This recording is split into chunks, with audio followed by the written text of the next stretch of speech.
తాకట్లో ఉన్న బంగారాన్ని విడిపించి ఆ రోజున మార్కెట్ ధర కట్టి మిగిలిన డబ్బును మీకు అందిస్తుంది కొమ్మూరి గోల్డ్.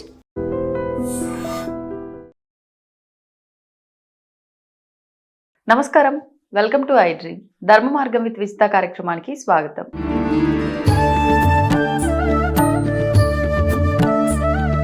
ప్రస్తుతం మనతో పాటు ఉన్నారు ప్రముఖ ఆధ్యాత్మికవేత్త, జ్యోతిష పండితులు, బ్రహ్మశ్రీ డాక్టర్ గుండెపూడి శివ సుధీర్ శర్మ గారు. గురుగారితో మాట్లాడి మరిన్ని విషయాలు తెలుసుకుందాం. నమస్కారం గురుగారు. శ్రీమాత్రే నమః. శ్రీ గురుభ్యో నమః. హనుమాన్ జయంతి రాబోతోంది. మరి హనుమంతుడి గురించి మాట్లాడుకోవాలంటే చాలా గొప్ప గొప్ప విషయాలు ఉన్నాయి. మనం క్రిందటిసారి గత 2-3 సంవత్సరాలుగా కూడా మనం మాట్లాడుకున్నాము. అసలు విశేషంగా హనుమాన్ జయంతి మనం సంవత్సరంలో 2 సార్లు జరుపుకుంటాము. నేను ఈ మధ్య కాలంలో విన్నది ఏంటంటే మార్గశిర మాసంలో కూడా తమిళ వాళ్ళ సైడ్ కూడా జరుపుకుంటారు అని చెప్పి. అసలు ఏంటి 3 సార్లు జరుపుకోవడం ఏంటి? విశేషంగా ఈ మధ్య కాలంలో ఆర్థిక పరమైన ఇబ్బందులు కావచ్చు, మనశ్శాంతి లోపించడం కావచ్చు, రకరకాలుగా చూస్తున్నాం. ఆ రోజున ఏమైనా చేసుకోవచ్చా? మంచి ప్రశ్న నాన్న. హనుమత్ జయంతి అంటే దేవతలు కావచ్చు, మానవులు కావచ్చు, ఒక రూపంలో ఒకసారి జన్మిస్తారు. రెండోసారి జన్మ అనేది లేదు. ఇక్కడ ముఖ్యంగా మనం చైత్రశుద్ధ పౌర్ణమి ఒకటి, వైశాఖ బహుళ దశమి ఒకటి, మార్గశిర శుద్ధ ద్వాదశి ఒకటి. ఈ 3 రకాలు కూడాను హనుమత్ జయంతి అనే పిలుస్తున్నారు. వీటిల్లో చాలా చాలా తేడాలు ఉన్నాయి నాన్న. మార్గశిర మాసంలో వచ్చేదానేమో హనుమద్ వ్రతము అంటారు. హనుమద్ వ్రతం ఆ రోజు ఆంజనేయ స్వామి వారి వ్రతం చేసుకోవాలి. హనుమద్ వ్రతం ఉంది, మన దగ్గర చేస్తాం. ఎవరైనా సరే స్కాంద పురాణంలో ఆంజనేయ స్వామి వారి వ్రతం ఎలా చేయాలో సుస్పష్టంగా ఉంది. దాంట్లో ఏమాత్రం కూడా సంశయం లేదు. దాన్ని కూడా ఏం చేస్తున్నారంటే జయంతి కిందనే లెక్కేస్తున్నారు. అలాగే చైత్ర శుద్ధ పౌర్ణమి ఇప్పుడు మనకు రాబోయేటువంటి రోజు గురువారం. ఇక్కడ ఈ చైత్ర శుద్ధ పౌర్ణమి కూడా హనుమ జయంతి అంటున్నారు. మనం చాలాసార్లు చెప్పుకుంటూనే ఉంటాం.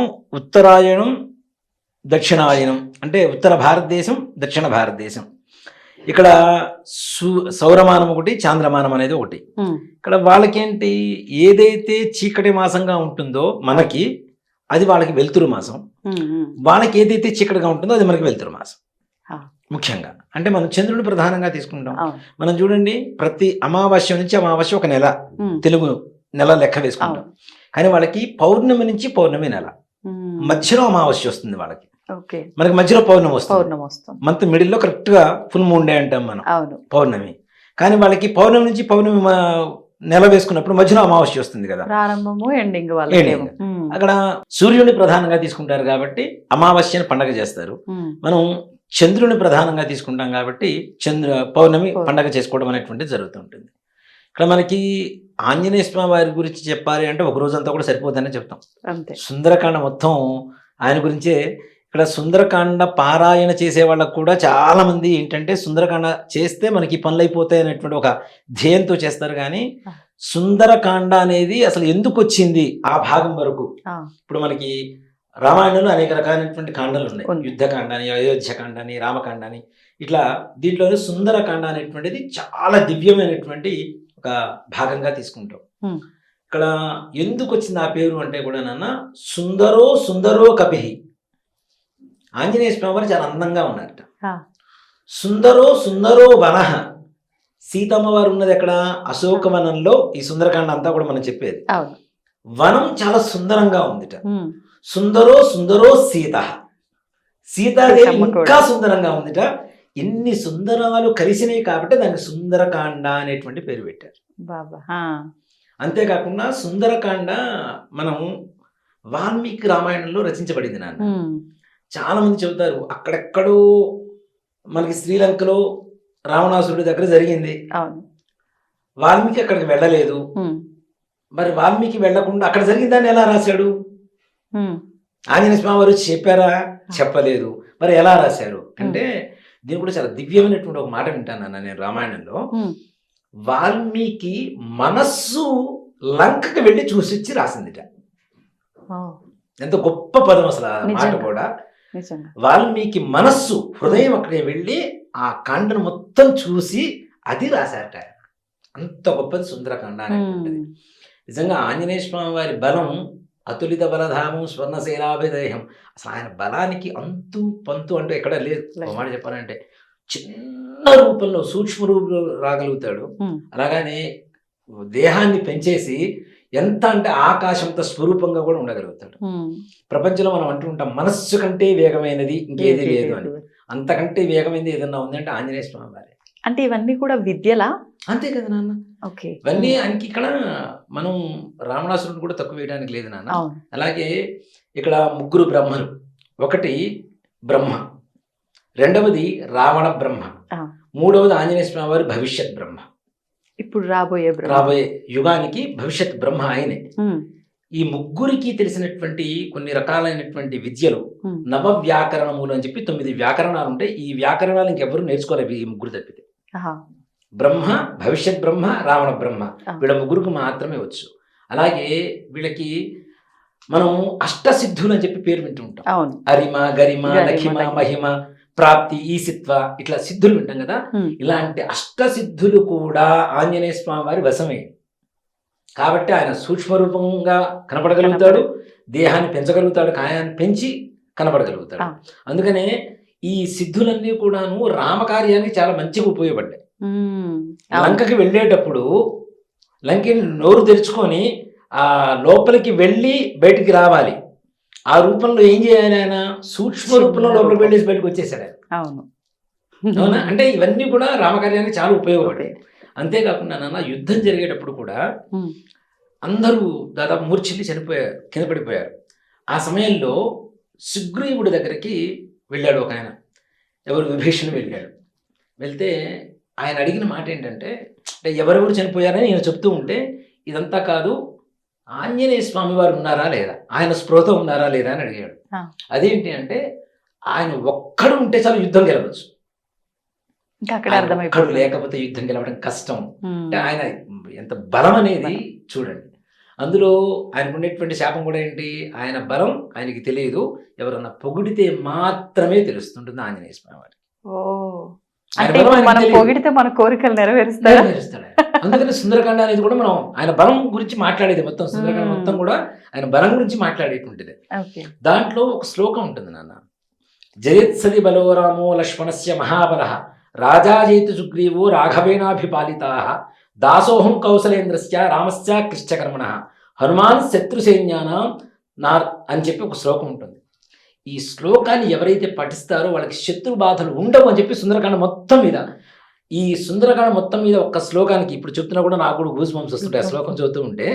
ఆ ఒక్క శ్లోకానికి అమితమైనటువంటి ప్రాధాన్యత ఉంది. ఈ జయత్సది బలోరాము అనేటువంటి దీనికి ఆంజనేయ స్వామి వారు సాక్షాత్ చెప్పినటువంటి శ్లోకం అది. స్వామివారే రాముడికి చెప్పినటువంటి శ్లోకం. జయత్సది బలోరామో, నా రాముడు వస్తున్నాడు, జాగ్రత్తగా ఉండు. ఎవరితో? లక్ష్మణుడితో కలిసి వస్తున్నాడు, విభీషణుడితో కలిసి వస్తున్నాడు, వీళ్ళందరితో కలిసి వస్తున్నారు, చాలా జాగ్రత్తగా ఉండు. రాబోయేటువంటి యుద్ధంలో, రామరావణ యుద్ధంలో రాముడితో జయం అని చెప్పి ఆంజనేయ స్వామి వారు డిక్లరేషన్ అక్కడ ఇచ్చేసాడు. యుద్ధం జరగకముందే కన్ఫర్మ్ చేసేసాడు, జయం ఈయనదే అని చెప్పేసి ముందుగా కన్ఫర్మ్ చేసి వచ్చాడు. ఆ ఒక్క శ్లోకం నాన్న చాలా విశేషంగా ఉంటుంది. మనం గూగుల్లో సెర్చ్ చేసిన దొరుకుతుంది మనకి. జయత్సది బలో రామో లక్ష్మణస్య మహాబలః రాజాజేతు సుగ్రీవో రాఘవేణాభిపాలితాః దాసోహం కౌసలేంద్రస్య రామస్య కృష్ణకర్మణః హనుమాన్ శత్రుసైన్యానాం నిహంతా మారుతాత్మజః. ఈ ఒక్క శ్లోకాన్ని ఎవరైనా సరే ఏ కార్యం కోసం అయినా సరే వెళ్ళేటప్పుడు ఒక్కసారి మనస్సులో తలుచుకొని రాముల వారిని ఒక్కసారి మనస్ఫూర్తిగా నమస్కారం చేసుకుని వెళ్తే ఆంజనేయ స్వామి వారు మనకంటే ముందు వెళ్ళి మన కార్యాన్ని దిగ్విజయంగా పూర్తి చేస్తూ ఉంటాడు.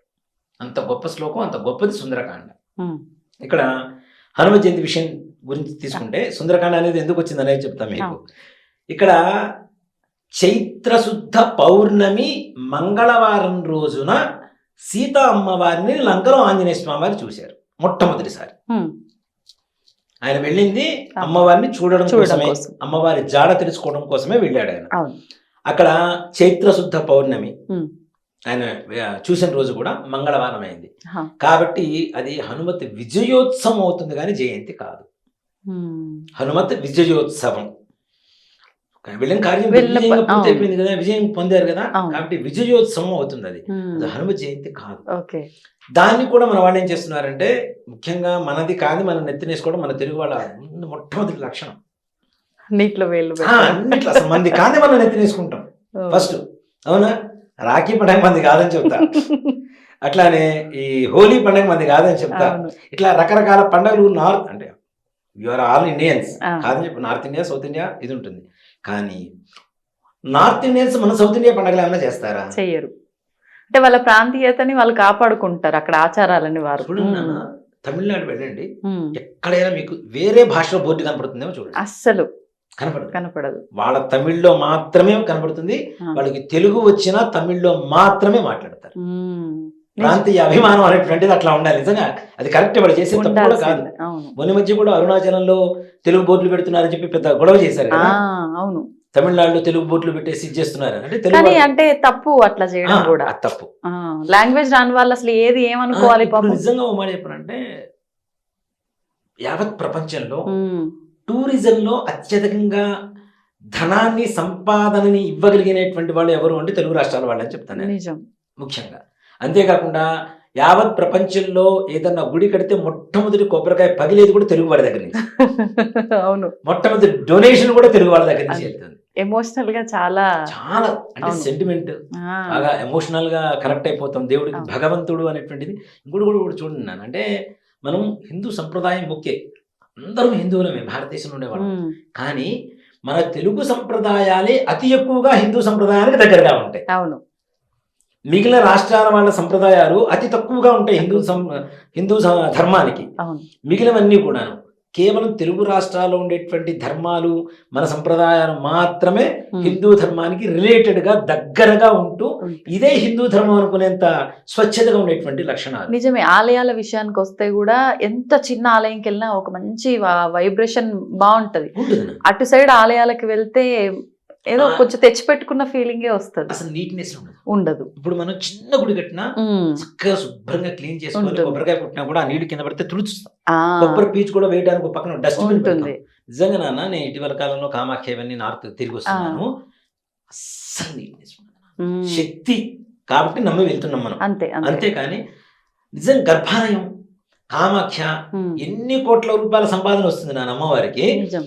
గర్భాలయంలో ఎలుకలు తిరుగుతూ ఉంటాయి లోపల. మా ఉమ్. అమ్మవారికి ఒక దీనిలాగా మందిరం లాగా ఉంటుంది ఇత్తడిది, ఉమ్. దాని మీద చుట్టూ ఎలుకలు తిరుగుతూనే ఉంటాయి. బా. ఆ పూలు లాక్కెళ్తూనే ఉంటాయి మన ముందే.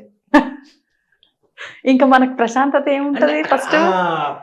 ఏంటంటే శాంటిటీ అనేది ఉండదు, ఆ పవిత్రత అనేటువంటి ఒక భావన టక్కన ఎక్కడికో ఒక వెళ్ళిపోతుంది. మనసు వేరేలా డైవర్ట్ అయిపోతుంది. అవును అవును. అలాంటిది మన తెలుగు వాళ్ళలో ఉండేటువంటిది ఏంటంటే ప్రతి ఒక్క పండుగని గౌరవిస్తాం మనం. గౌరవిస్తాం. ప్రతి ఒక్క పండుగని గౌరవిస్తాం. చర్చి కనపడ్డా దండం పెడతారు, మసీదు కనపడ్డా దండం పెడతారు, మన దేవుడు కనపడ్డా దండం పెడతారు. మిగిలిన వాళ్ళు ఎవరు చేస్తారా లేదని తీసి పక్కన పెడితే మన వాళ్ళు మాత్రం ముందు ఉంటారు ముందు. అవును. అట్లానే మన నార్త్ ఇండియన్స్ చేస్తారు నాన్న దీన్ని, హనుమ జయంతి అని చేస్తారు. ఇది కూడా ఎలా చేస్తారంటే వాళ్ళకి ముందుగా వైశాఖ మాసం ముందుగా వచ్చేస్తుంది. మన చైత్ర శుద్ధ పౌర్ణమికి వైశాఖ మాసం వచ్చేస్తుంది వాళ్ళకి. ఓహోహోహో. ఇక్కడ శ్లోకం కూడా ఇదే మనం సృష్టించింది కాదు కదా. ఆంజనేయ స్వామి వారి జననం చెప్తూ ఒక శ్లోకం ఉంటుంది మంగళాష్టకాలు. ఆంజనేయ స్వామి వారి మంగళాష్టకాల్లో సుప్రభాతంలో ఒక శ్లోకం ఉంటుంది. వైశాఖే మాసి కృష్ణాయాం దశమ్యాం మందవాసరే పూర్వాభాద్ర ప్రభూతాయ మంగళం శ్రీ హనుమతే. ఆంజనేయ స్వామి వారు వైశాఖ మాసంలో కృష్ణపక్షంలో అంటే బహుళ పక్షంలో దశమి రోజున శనివారం రోజున పూర్వాభాద్ర నక్షత్రంలో పుట్టారు అని చెప్పడమే ఈ శ్లోకానికి అర్థం. వైశాఖే మాసి వైశాఖ మాసం, కృష్ణాయాం కృష్ణపక్షం, దశమ్యాం దశమి, మందవాసనం శనివారం, పూర్వాభాద్ర ప్రభూతాయ పూర్వాభాద్ర నక్షత్రంలో పుట్టారు. మంగళం శ్రీ హనుమతే. అంటే శనివారమే ఇంకా ఎక్కువగా హనుమంతుడు. మరి మంగళవారం చేస్తాం. ఇందాక మనం చెప్పుకున్నాం చైత్రశుద్ధ పౌర్ణమి మంగళవారం రోజున సీతమ్మవారిని చూశారు. ఓకే, అది విజయోత్సవానికి రిలేటెడ్ కాబట్టి అందుకని మంగళవారానికి సంస్కృతంలో జయవారం అని కూడా పేరు ఉంటుంది. అవును, జయం కలిగినటువంటి రోజు కాబట్టి ఆంజనేయ స్వామి వారికి జయవారం అని పేరు ఉంటుంది. కాబట్టి అందుకని ఆంజనేయ స్వామి వారికి కార్య జయమైనటువంటి రోజు కాబట్టి ఆ రోజున ఆయనకి ఇష్టం. ఆయనకు జయం కలిగింది కానీ మాట్లాడుకోవడం వరకు ఓకే, కానీ ఎవరన్నా ఏదైనా పని తలపెట్టాలంటే అందులో విజయం చేకూరుతుందన్న నమ్మకం మాత్రం చాలా తక్కువగా ఉంటుంది. మంగళవారం తక్కువ మంది చేస్తారు నాన్న. చాలా బిజినెస్లు కూడా ఆ రోజు ఆపేస్తారు. అవును, కానీ ఇక్కడ ముఖ్యంగా చెప్పాలంటే అది అమంగళం కాదు, మంగళం కదా. మంగళం అంటే ఇక్కడ ఎంతసేపటికి కుజుడు అనేటువంటి ఒక భావన కలుగుతుంది. కానీ మంగళం అనేటువంటిది శుభకార్యం అనేటువంటిది వాళ్ళకి అర్థం కావట్లేదు. శుభం అనేటువంటిది ఇప్పుడు మంగళకరమైనటువంటి అని చెప్పి ఓ మాట చదువుతాం, అవును. అవునా? మంగళం అమంగళం ఆ, రెండు కదా, వ్యతిరేక పదం అమంగళం అనేటువంటిది మంగళానికి. మరి అట్లా మంగళ గౌరి పూజ చేస్తారు, ఆ, ఆ. మంగళవారం మాత్రం చేయరు ఏ పనులు. అవునా? అవును. దీర్ఘ సుమంగళిగా ఉండడానికి పెళ్ళెప్పుడు మంగళగౌరి పూజ చేస్తాం. ఉమ్. మంగళగౌరి పూజ కూడా ఎందుకు? జయం కలగడానికి, వాళ్ళ సంసార జీవితం అంతా జయం life. కలగడానికి, వాళ్ళకి పుట్టుకతో కాకుండా ఆడపిల్లలకి రజస్వల సమయంలో కూడా కుజదోషాలు రావడానికి అవకాశం ఉంటుంది. ఈ కుజదోషం పోవడం కోసమే మంగళగౌరి పూజ చేస్తాం మనం. ఉమ్, ఉమ్, ఉమ్. అట్లాంటప్పుడు మనకి శుభం కలుగజేస్తుందనేగా అంతే. కదా. అవును. కాబట్టి మంగళవారం రోజున ఎవరైతే సర్జరీలు చేయిస్తారో ఉమ్. 100% సక్సెస్ నాన్న, ఎలాంటి సర్జరీ అయినా సరే. కానీ మరి కోరుతుంది అంటారు కదా కొంతమంది, ఇది మళ్ళీ ఈ రకంగా వెళ్ళిపోతుంటారు. చెప్తాను మీకు. అక్కడ మంగళవారం రోజున కుజుడు రక్తకారకుడు. ఉమ్. మన శరీరంలో ఉండేటువంటి రక్త వర్ణంలోనే కుజుడు ఉంటాడు. ఆ. ఎక్కడైతే రక్తం బయటికి చిందుతుందో అక్కడ సంతృప్తి పడి ఆయన మరలా వాళ్ళకి ఏ రకమైనటువంటి అనారోగ్యాన్ని ఇవ్వకుండా ఆరోగ్యాన్ని ఇస్తాడు. ఓ. అందుకని మంగళవారం రోజున ఆపరేషన్స్ మంచివి, అప్పులు తీర్చడం మంచిది, ఉమ్. అలాగే ధనాన్ని దాచిపెట్టడం మంచిది, ఉమ్. బంగారం కొనుక్కొచ్చుకొని ఇంట్లో దాచిపెట్టుకోవడం మంచిది. ఇందాక మీరు చెప్పినట్టు అవును. మరలా మారు కొడుతుంది అంటాం కదా, తోడు కొడుతుంటుందని దాచిపెట్టుకోవడం మంచిది. ఇట్లాంటి ప్రతి ఒక్క దానికి కూడా ప్రతి ఒక్కటి కరెక్ట్ కాదు నాన్న. ఆ, ఆ. అంతే కదా. ఇప్పుడు వజ్రం డైమండ్ పెట్టుకోవడానికి బాగుంటుంది, కాస్ట్లీ అంతే. బాగానే ఉంటుంది. తినడానికి బాగుంటుందా? తింటే చచ్చిపోతారు. అంతేగా. వజ్రం లోపల పేగులను కూడా కట్ చేసుకుంటే వెళ్ళిపోతుంటుంది. అదే. మనం ఎక్కువగా పూర్వ సినిమాల్లో మూవీస్ లో చూస్తాం. చేస్తుంటాం. అవును. ఏదైనా ఆత్మహత్య చేసుకోవాల్సి ఉంటే కొట్టుకోకల్లా రింగ్ లో ఉన్న డైమండ్ మింగేసి చనిపోతారు. ఆ. అంటే లోపల మొత్తం పేగులు కట్ చేసుకుంటే అంటే వెళ్ళిపోతారు. చావు కూడా కాస్ట్లీగా. అంతే కదా. మరి అది వజ్రమేగా. మరి వజ్రం విలువైందే కదా. అవును. ఇక్కడ విలువైన ప్రతి ఒక్కటి అన్నిటికీ పనికొస్తుందని లేదు, అన్నిటికీ విలువ లేకుండా పోయిందని చెప్పడానికి లేదు. ఉమ్. మంగళవారం జయవారం. కానీ కొంతమంది నాకు తెలిసిన వాళ్ళు ఉన్నారు, మంగళవారం తప్పితే ఏ రోజు ఆ పనులు చేయరు, వాళ్ళు మంచి పనులు. ఉమ్. వాళ్ళు నిజంగానే బాగుంది. నేను ఒకటి రెండు సందర్భాల్లో గమనించిన, నాకు మంచిగా అనిపించింది మంగళవారం స్టార్ట్ చేసిన వర్క్. నేనున్నానన్న, నాకైతే అమావాస్య అందుకు చాలా మందికి నచ్చదంటారు, నాకు అమావాస్య అంటే చాలా ఇష్టం. నేను అమావాస్య రోజు నా జీవితంలో మొట్టమొదటి బండి కొనుక్కున్నది కూడా నేను మంగళవారం అమావాస్య రోజునే. ఆహా. బ్రహ్మాండంగా అక్కడి నుంచి కారు కూడా తీసుకున్నా. ఉమ్. మరి సూపర్. అంటే దానికి ఇంకా మంచి దీనికి వెళ్ళింది కదా. అవును. సో కాబట్టి మంగళవారం చెడ్డదేం కాదు, మంచి రోజే. అంటే ఒక మూఢనమ్మకంగా పెట్టుకోకుండా మన లైఫ్ కి సెట్ అవుతుందా లేదో చూసుకుంటే బెటర్. అంతే. అలాంటి రోజుల్లో ఎలాంటివి పనులు చేయకూడదు అనేది మనం చాలా సందర్భాల్లో చూస్తున్నాం. మనం గోల్డ్ తీయకూడదని, జుట్టు కత్తిరించకూడదని, ఇట్లాంటివి చేయకూడదని చూస్తున్నాం. కానీ మిగిలిన కార్యక్రమాలు చేసుకోవడానికి ఏ రకమైనటువంటి అభ్యంతరం లేదు. కాబట్టి ఏప్రిల్ 2వ తారీఖు గురువారం రోజున వచ్చేటువంటి చైత్రశుద్ధ పౌర్ణమి రోజున వచ్చేటువంటిది హనుమతి విజయోత్సవం మాత్రమే, హనుమత్ జయంతి కాదు. ఇది దయచేసి అందరు గమనించాలి. మనం ఏం చేస్తాం, దీపావళి రోజున లక్ష్మీదేవి పూజ చేస్తాం, అది కూడా నార్త్ ఇండియా నుంచి వచ్చింది. అవునా? శ్రావణ పౌర్ణమికి రాఖీ కట్టుకుంటాం, అది నార్త్ ఇండియా నుంచి వచ్చింది. హోళీ పండుగ ఆడతాం, అది నార్త్ ఇండియా నుంచి వచ్చింది. గౌరవించండి, ఇతర సంప్రదాయాన్ని గౌరవించొద్దని చెప్పాను. మన సంప్రదాయాన్ని మనం పోగొట్టుకొని ఇతర సంప్రదాయాలకే పెద్దపీట వేస్తున్నాం, మనం ప్రధానంగా ఇది ఇస్తున్నాం. కాబట్టి అది కరెక్ట్ కాదంటున్నాం. ఇప్పుడు నా ఇంట్లో ఉన్న నా పిల్లవాడికి అన్నం పెట్టకుండా పక్కింటి పిల్లవాడికి అన్నం పెడతానంటే ఎంతవరకు కరెక్ట్ అది? అదే కదా. వీడు మాత్రం ఏడుస్తుంటాడు ఇంట్లో కూర్చున్నవాడు, పక్కింటి వాడికి మాత్రం పచ్చపక్షి పరమనారోని పెడతాను, అది కరెక్ట్ కాదు కదా. కాబట్టి మన సంప్రదాయాన్ని మనం గౌరవించాలంటే మే 12వ తారీఖు వస్తున్నాను ఈ సంవత్సరం మే 12వ తారీఖు మంగళవారం రోజున వస్తుంది. ఈసారి వైశాఖ బహుళ దశమి మంగళవారం. ఇందాక నేను చూశాను, నేను పండగ ఎప్పుడు వస్తుందా, హనుమ జయంతి ఎప్పుడు వస్తుందా అని చూస్తుంటే మంగళవారం వచ్చింది. పూర్వభాద్ర నక్షత్రం, దశమి, వైశాఖ మాసం, కృష్ణపక్షం ఆ రోజున కలిసి వచ్చినాయి. నిజంగా చాలా దివ్యమైన రోజు. హనుమ జయంతి చేయాలంటే అప్పుడు చేయండి, లేదు హనుమతి విజయోత్సవం రోజు నుంచి ప్రారంభించుకొని దీక్ష చేసేవాళ్ళు ఉంటారు. కరెక్ట్ గా మే 12వ తారీఖు, రేపు 2వ తారీఖు మాల వేస్తే 41 రోజు అవుతుంది. కరెక్ట్ గా 41 రోజు అవుతుంది, మంచిగా ఉంటుంది. అలాగే హనుమతి విజయోత్సవం రోజున ఇందాక నేను చెప్పిన శ్లోకం ఏదైతే ఉందో అది ఒకటి. మనం ఏదైనా బయటకు వెళ్ళేటప్పుడు కూడా కొన్ని శ్లోకాలు ఉంటాయి నాన్న. నేనంటే చాదస్తం అనుకుంటారేమో నాకు తెలియదు, కానీ నేను నా ఇంట్లో ప్రతిరోజు ఇంట్లోంచి బయలుదేరేటప్పుడు ఆ శ్లోకాలు చదువుకున్న తర్వాతనే కారు ఎక్కుతా. ఎవ్రీడే పొర్రపాటున ఎప్పుడైనా మర్చిపోయాను జీవితంలో, ఒక్కసారి మర్చిపోయాను నేను, ఒక్కసారి యాక్సిడెంట్ అయింది నాకు. అంటే నాకేం కాలేదు, కారు తిరిగి ముళ్ళపొదలో పడిపోయింది. మళ్ళీ మర్చిపోతాం జీవితంలో, అసలు మర్చిపోం కదా. మస్తు సెంటిమెంట్. అసాధ్య సాధక స్వామిన్ అసాధ్యం తబకిం వద, రామదూత కృపా సింధో మత్కార్యం సాధయ ప్రభో. ఇదే శ్లోకం. అసాధ్య సాధక స్వామి, అసాధ్యమైనటువంటి పనులు కూడా నాకు చేసి పెట్టేటువంటి వాడు. అసాధ్యం తబకిం వద, నీకు అసాధ్యమైనటువంటిది ఏది లేదు. రామదూత కృపా సింధో, మత్కార్యం సాధయ ప్రభు, నా కార్యాన్ని జయం చేసి పెట్టవయ్యా. ఈ ఒక్క శ్లోకం కానీ, ఇందాక చెప్పుకున్న జయిత్సది బలో రామో శ్లోకం కానీ తప్పనిసరిగా ఒక్కసారి మనస్ఫూర్తిగా వినటము, చదువుకోవటము చేసుకొని ఆంజనేయ స్వామి వారికి, రాముల వారికి మనస్ఫూర్తిగా నమస్కారం చేసుకోండి. అందులో రామనామం పలికితే చాలు అక్కడ ఆంజనేయ స్వామి ఉంటాడు. ఆయన ఎట్లా ఉంటాడంటే మళ్ళీ అక్కడ కూడా దాసుడే కూర్చుంటాడు ఆంజనేయ స్వామి. ఆంజనేయ స్వామి బాసవుడు. ఎక్కడ రాముడు ఉంటే, ఎక్కడ రామనామం ఉంటే అక్కడ ఎత్ర ఎత్ర రఘునాథ కీర్తనం తత్ర తత్ర కృతమస్తకాంజనం ఇట్లా నమస్కారం పెడుతూ ఉంటాడు ఆయన. మనకి దాసుడే మన పనులు చేసి పెడతాడు ఆంజనేయ స్వామి వారు రామనామం పలకడం ద్వారా. కాబట్టి ఈ శ్లోకాలు చదువుకొని, రామనామం చదువుకొని కార్యానికి ముందుకు వెళ్ళండి. సంపూర్ణంగా హనుమత్ విజయోత్సవం రోజున ఈ శ్లోకాలు పఠించడం ద్వారా మన జీవితంలో కూడా అందరికీ విజయం, మరలా విజయోత్సవం చేసుకునేంత గొప్ప విజయం మనం సాధించవచ్చు తప్పనిసరిగా. ధన్యవాదాలు గురుగారు. జై శ్రీరామ్. శ్రీ గురు నమః. తవ్వండి, తవ్వుతూనే శివలింగం. పరమాత్మకు జీవా సరే, దాన్ని అట్లా కప్పేసేయండి, చూపించదండి. Krishna is there. మూర్తి పూజ కాదు, సాక్షాత్ బ్రజేంద్ర నందన భగవాన్ ఉన్నారు మూర్తిలో. ఏమీ ఆశించకుండా ఆరాధించే వాళ్ళు కూడా ఉన్నారా ప్రభుజీ? నిజమైన భక్తి అంటే మనకు తెలియదు కాబట్టి